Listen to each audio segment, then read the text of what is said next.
மரணத்தை எண்ணி கலங்கிடும் விஜய மரணத்தின் தன்மை சொல்வேன்.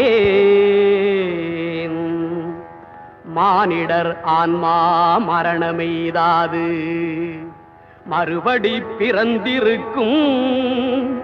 மேனியை கொல்வாய் மேனியை கொல்வாய் வீரத்தில் அதுவும் ஒன்று.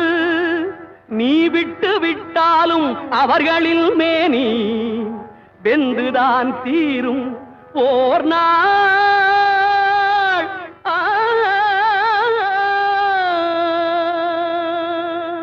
என்னை அறிந்தாய் எல்லா உயிரும் எனதென்றும் அறிந்து கொண்டாய். கண்ணன் மனது கல் மனதென்றோ